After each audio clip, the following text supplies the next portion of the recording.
Welcome back to Trends and Friends. For this week's lesson from TTU K-12, Lisa Leach introduces us to school psychologist Brooks Gibbs on tips for how to manage emotional impacts that may be coming from the new normal with our kids experiencing it today. Let's take a look. Hi, it's Lisa Leach again with TTU K-12. We made it through another week. I hope you and your family are staying well. Previous segments in this series focused on activities that you could do with your children that are fun and educational. This week I'd like to change direction a bit and instead talk about the emotional health of your children during this crisis.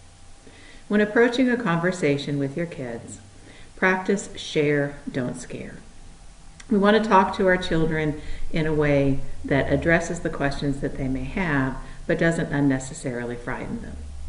Your approach will vary, of course, depending on the age of your child, but in general, find out what your child knows, encourage them to ask questions, and then answer as factually as you can. Direct them to the things that they can control, such as frequently washing their hands, eating healthy foods, getting quality sleep. You might direct your older children to research some information about the pandemic on reputable websites such as the CDC. I asked a friend, well-known motivational speaker and school psychologist Brooks Gibbs, to provide some additional tips. Hi guys, Brooks Gibbs here. I'm a school psychologist. I've been receiving a lot of notes from parents asking me how to help their children manage their anxiety during this season of uncertainty. With the shelter-in-place orders from the government and the pandemic that the whole globe is in, it can be very chaotic for families. There are three things I want you to remember. Number one, I want you to remember routine. Number two, recreation. And number three, emotional regulation. So when it comes to routine, now that children are schooling at home, the best thing you can do, and every homeschooler knows this, that routine, just like they have at school, needs to be in practice at home. So like with our littles at our house, we're doing the Pledge of Allegiance every single morning. We're saying our prayers. We're doing some exercises. We find some great kind of stretching and exercises to watch on YouTube before we get the day going. And it's very important having a little nook, a study nook, right in that has all the supplies in order.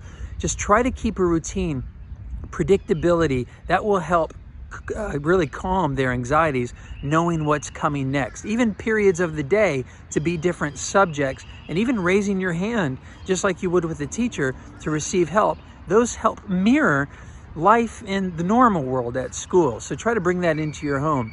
Number two, I would say recreation. Find creative ways to have fun with your kids. I created a game called Squabbles. It's a card game. You could get fun games on Amazon, have it delivered to your home, and play these board games. Don't just throw your kids on electronics. And definitely shut off the news, by the way. It's only creating more chaos in the home. But the third thing is emotional regulation. You want to watch out for your child's automatic negative thoughts. The catastrophizing, oh no, the world's gonna end. The fortune telling, I know what Trump is gonna say, I know what's gonna happen. Mind reading, oh, I know what I know what the next law is gonna be. Whenever they act like they know what's gonna happen in the future, shut that down, because that's their automatic negative thinking, or ants that are eating up their happiness. That's what anxiety really is. They're ants that are eating up happiness, and you want to remind children, no, facts are what we focus on, not what could, what might, what was the worst case scenario. So regulate their emotions by regulating their thinking. So hope that helps you out. Hang in there, parents. You are my hero and your kid's hero right now especially. So be strong. Thanks so much for those words of encouragement. We certainly need that as we go into the next couple of weeks. Don't go anywhere. We'll be right back with more Trends and Friends.